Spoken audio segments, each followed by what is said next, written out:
Everybody, it's Steph from the Hot Moon Podcast. So, look, Luka and the Lakers lost against the Utah Jazz, their second stint. It wasn't really good, and we understand they don't have a big, and they, Jackson Hayes got hurt early. Okay, so they brought Alex Lynn in. Their front line is very thin right now, to put it mildly.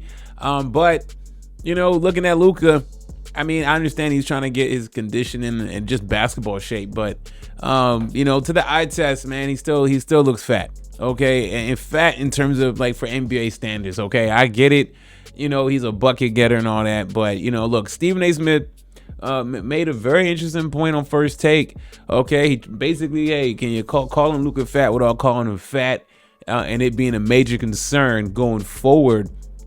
And I gotta agree. I know Laker Nation is happy to have Luka, but I'm playing a clip of what Stephen A. Smith had to say about Weight Watching for Luka Doncic, and I'll get back to you guys. Everything about the Lakers is a show. So Luka is fitting in right now. But in order to really, really excel as a Laker, he's going to have to get himself in peak condition, because just scoring points the way Luka does won't be enough for Laker fans. They want to see a show too. They want to see you pushing the ball. They want to see you skating on cats. They want to see you literally embarrassing cats and stuff like that. In other places, just be effective. Just get it done. In Tinseltown, it's a different, in a purple and gold especially, it's a different animal. And so when I watched him performing last night against Utah and stuff like that, still looks a bit sluggish, obviously, working himself back into shape, but the Dallas Mavericks would tell you he ain't never really been in shape. Okay, you heard what Stephen A. Smith had to say, and look, people aren't going to like it, but, he's right, okay, and it is true. Lakers are known for showtime, okay, putting on a performance, okay, as well as competing and winning championships, and they've hitched their wagon now to Luka Doncic. The moment he came available, the Lakers said, okay, let's get AD out of here. Let's bring Luka in. You can call Dallas crazy, all right? I think they're a little crazy too for shipping off Luka, but let's not act like let's not act like there wasn't any truth in terms of just his conditioning. Okay, now people will say, "Oh well, Shaq wasn't in condition." But Shaq is a different player profile than Luka Doncic. Okay, so I don't want to hear that argument. But in terms of being, the mid player, the mid height, that 6'5" to 6'7", 6'8" range guard player, you can't be slow and flat footed at that position. Even James Harden.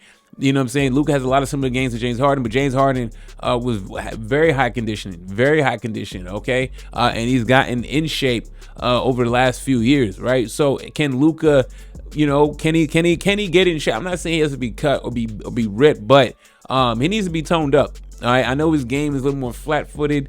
It's a finesse game. He's more of a skill player. He's highly skilled, but you got to have some of that physicality and fitness and conditioning to match that. And I think, look, that's what Dallas was probably alluding to. Whether you like it or not, okay, maybe whether there was some conspiracies to get him out of there. Okay, let's not act like there was no truth to what they said about him not really being in the gym and taking his health and fitness very seriously. And Stephen A. Smith said that, right? Laker fans going forward for they saying for the next decade, this is your guy. And how he came into LA, he's been off for a month. He's been off for a little over a month, rehabbing his injury. Okay, he comes back. Was he focused on his diet then? Was he trying to get in shape then? He had all this time. You know what I'm saying? He comes to back. He's not in basketball shape. I don't know what was his practice regimen like, when he was rehabbing or whatever in Dallas. But this is what you're gonna get from Luka. Okay, you're gonna have this version of Luka. Are you okay with it? I know his numbers may go up. He just got back. Getting in game shape is different, but can he actually get in Lakers shape to really give the fans an entertaining show, right? Because it is sports. It is not just sports. It's sports and entertainment. Okay, and I don't want to hear, oh well, if Luke can just get his 30, whatever. Man, dog, he's fat. Okay, I'll say that right now. For NBA standards, he's absolutely fat.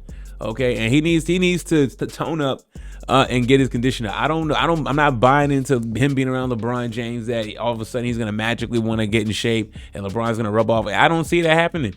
It seems like Luka wants to go out there, play, get buckets, throw some smiles, complain at refs, and that's it, right? But when you're in LA, Okay, there's championship expectations. Okay, and you need to be locked in and all in. But you know what? Maybe the Lakers won't care about that. Maybe they say, hey, listen, as we happy we got Luka, you just throw the ball out there. You can come in any kind of shape and play. You know what I'm saying? And when I say fat again, I'm not calling him fat or obese. I'm just saying like pledgy just for NBA standards. Doesn't look like he's a little toned up. To be out there for long durations, even though he gets minutes and stuff like that. But you know, these injuries, they can mount up. He already has one coming in, just getting off. Okay, now he's gonna be coming back after All-Star break. Will he rest up? Okay, cool. But he has an injury history as well too. Okay, and could someone losing that weight, toning down a little bit, could it help on his feet? Remain to be seen, but Stephen A. Smith's on the money about it. I know a lot of people ain't gonna like this, but it's actually true. Someone got to call it out. We can't just be glazing the Luka Doncic trade like everything's all fine for the Los Angeles Lakers and they just need to get bigs and stuff like that. Luka also has a big part in this too, and how his mentality going forward for the future success of the Los Angeles Lakers. Y'all let me know what y'all think about all this, man. Thanks for watching. Please like, subscribe. I'm out.